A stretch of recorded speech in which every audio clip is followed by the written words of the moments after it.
Misalnya Fir'aun itu orang pakai status yang diajarkan Allah ke kita. Fir'aun adalah wujida ba'da alam yakun. Fir'aun adalah makhluk yang sekarang ada, tapi dulu-dulunya tidak ada. Padahal sebelum ada Fir'aun sudah ada bumi, ada langit, ada matahari. Sebelum ada Yesus, ada Isa, sudah ada bumi, ada matahari. Artinya apa? Zaman langit bumi ada, penyebabnya Isa apa enggak? Enggak kan? Karena dia ada setelah adanya langit dan bumi. Fir'aun juga gitu.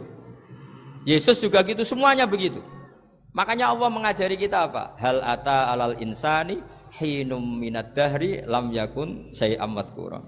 Katakan manusia itu siapa? Manusia adalah makhluk wujud yang dulu tidak ada. Sekarang banyak enggak orang yang sudah kaya sebelum Pak Jokowi jadi presiden, sebelum Pak SBY jadi presiden, sebelum Pak Karno jadi presiden? Banyak enggak yang sudah kaya sebelum? Banyak kan?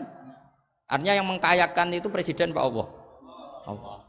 Sekarang kamu miskin, kamu nggak bisa nyalahkan Pak Jokowi. Sebelum Pak Jokowi presiden kamu sudah miskin.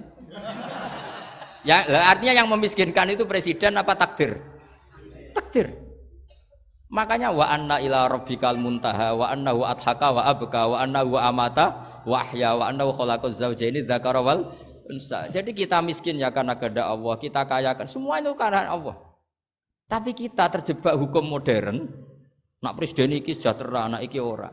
Ya mungkin secara bahasa syariat mungkin ada benarnya, tapi kita ini kan dilatih ilmu hakikat. Tak ulang malam 13 Dzulhijjah masuk ilmu cek syariat tok. Oh gak pinter-pinter banget cek gobloke kan gitu. Daftar wali kok ilmune ngono iku ora iso. Ini penting saya utarakan. Jadi saya ulang lagi. Makanya di Quran itu ilmu tertinggi diantaranya menurut orang tasawuf qulillah tsumma dzarhum fi khaudihim. Saya itu gak pernah takut mati meskipun saya masih muda. Karena saya bayangkan mati itu ya baik-baik saja. Ketika saya hidup ya gak tahu cara ngelola nyawa saya, kenapa kok gak pergi. Kamu tahu caranya ngelola nyawa kamu, kok gak mati sekarang? Gak tahu kan? Tahu-tahu masih hidup kan? Tahu-tahu diutang, semacam-macam lah. Sebetulnya kita zaman hidup pun gak tahu cara ngelola nyawa kita. Cara kerja jantung kita, cara kerja paru-paru kita. Nanti setelah kita mati pun gak tahu caranya hidup ketika kita. Tapi anehnya kita, mosok manusia sudah dilemah iso hidup lagi. Memangnya kita sekarang bisa hidup karena kita. Tahu-tahu ya hidup. Ditakdir anak yang melarat, pesek elek. Orang lain ditakdir anak Kiai, Gus, Mulyo. Kita kan tidak pernah bisa milih bapak ya ora iso. Ngerti-ngerti anak Karmen, anak Karlan itu sudah gak tahu. Artinya gini ya, sudah ya Allah ketika saya hidup ya tidak tahu kenapa saya hidup, pasti Engkau yang menghidupkan. Ketika saya mati juga gak tahu kenapa saya mati, pasti Engkau yang menghidupkan dan mematikan. Maka saya akan baik-baik saja di akhirat karena ketika di dunia Tuhannya yang Engkau, ketika di akhirat Tuhannya dan sifat Engkau tidak akan rubah, tetap Arhamur Rahimin. Makanya dulu wali-wali itu kalau mau mati ya santai aja. Said Umar bin Abdul Aziz itu ulama-ulama dulu kalau mau meninggal itu kalau keluarganya nangis marah besar. Memangnya mau kemana kamu nangisin saya? Lah kamu kan mau mati. Memangnya mau kemana kalau mati? Ya kembali ke Allah. Ya susahnya apa? Di dunia ya milik Allah, di akhirat milik Allah. Inna sholati wa nusuki wa mahyaya wa mamati lillahi rabbil. Yang aneh sampai harus melarat orang wani mati. Wah, aneh tenan. Ya karena sampean tahu mungkin di akhirat lebih miskin lagi kan. Wes repot naon terus. Coba kalau dari awal kita menstatuskan diri kita biadillah. Inna sholati wa nusuki wa mahyaya wa mamati. Tapi kamu salah status. Mengatakan kehidupan adalah momen untuk mencari kesejahteraan. Kehidupan adalah momen untuk cari karir. Kamu mensifati kehidupan secara salah. Jika kamu terjebak nyari karir, nyari kaya. Coba kalau kamu pakai mazhabnya Sufi, kehidupan adalah pemberian dari Allah untuk kembali kepada Allah. Kematian ya seperti itu. Akhirnya ya santai saja. Inna sholati wa nusuki wa mahyaya wa mamati lillahi rabbil alamin. Istri juga gitu. Saya itu tidak sombong. Saya itu mulai nikah sampai sekarang itu hampir gak pernah tukaran sama istri. Sama istri saya itu sering bilang gini, Gus kali-kali kalau saya ngamuk itu diwales, dilawan. Supaya saya punya musuh katanya. Betul ya?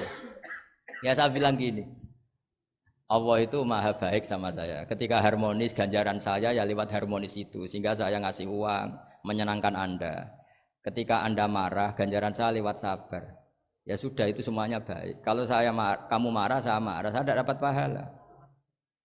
Makanya kalau kamu marah tak dengerin. Ini cara Allah membuat pahala tanpa bayar kata saya. Justru kalau pas rukun itu untuk dapat pahala harus nyervis, jajakno, nukokno kelambi mahal katanya. Boros itu pahala yang boros katanya. Tapi kalau kamu marah ini pahala paling murah, nggak usah biaya, dapat apa? Pahala. Cukup sabar.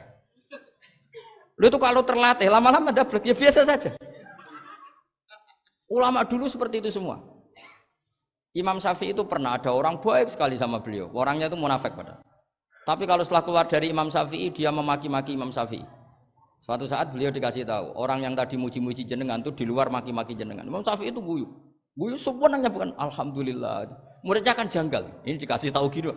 Alhamdulillah. Kenapa Imam Syafi'i dia kan di luar maki-maki jenengan? Berarti aku wong wibawa ning ngarepku rawani. Ya jadi dianggap enteng saja melihat. Berarti aku wong wibawa ning ngarepku ora wani. Ya sudah. Terus ketika ditanya, tapi itu kan bahaya bagi Anda karena memfitnah Anda gini-gini. Kata beliau, zaka Allah. Yang kritiknya bahaya itu hanya Allah Ta'ala. Yang lainnya enggak bahaya. Karena ini makhluk, doif, enggak penting. Loh kamu sampai tersisa dikritik orang karena kamu nganggap makhluk itu penting. Ini gobloknya sampean. Goblok segoblok-goblok saya itu. Coba kalau kamu mensatukan makhluk tetap makhluk, kritiknya enggak penting. Selesai kan? Selesai enggak? Ini problem Anda ada wali itu, kalau dikritik ya susah. Makanya ndak wali itu problem menurut saya. Makanya saya nggak ingin nggak jadi wali itu kan. Karena hanya wali yang hidupnya itu la khaufun alaihim wa lahum yahzanun. Orang dulu tuh semudah itu hidup. Gampang sekali. Dulu ceritanya di antara ceritanya manakibnya Sayyid Ja'far Shadiq itu, kalau ada orang memaki-maki dia itu dikirimi hadiah. Kenapa ya? Karena kebaikan kamu telah kamu berikan kepada saya, ini hadiahnya. Sampai malu yang kritik itu. Kan kalau orang rasani itu kan kebaikannya dikasihkan sama yang dirasani. Lah kamu kan ngajinya seperti itu, tapi dirasani kok susah. Harusnya kan kasih aja, ditransferi saja. Alhamdulillah. Ya karena kita salah menamain tadi. Sing rasani pembenci, pembenci itu bahaya. Sehingga kamu mereaksi secara serius. Coba kalau kamu pakai hukumnya Allah dan Rasul. Pembenci itu pemberi kebaikan. Istri marah adalah pemberi kebaikan. Ada yang berani mulai meraktekan.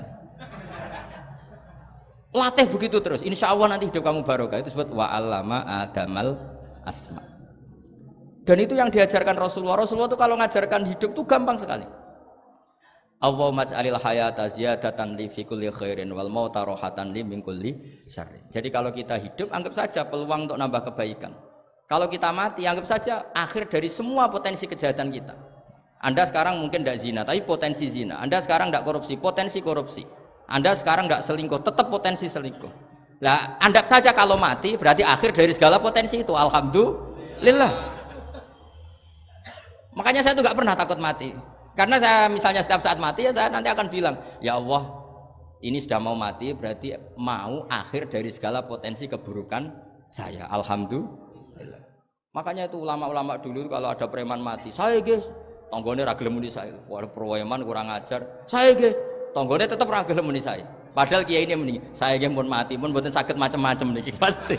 Karena dia dengan mati berarti rohatan mengguli syarrin, keburukannya tidak terulang lah. Lah keburukan enggak terulang lagi itu saya apa buruk? Saya. Makanya kiainya minta saya nggih niki. Tonggone cek meneng ae. Saya nggih meneng ae. Makanya suatu saat kalau ada gitu kamu harus bilang apa? Saya pun mboten jahat malih pun mati.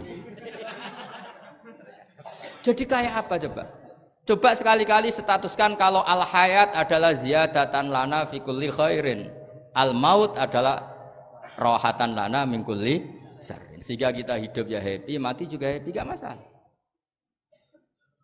Terus kayak misalnya muni ngene, tapi anak bojoku piye? Memang selama hidup anak bojomu bahagia. Ketoke ya tambah musibah ya, Cok.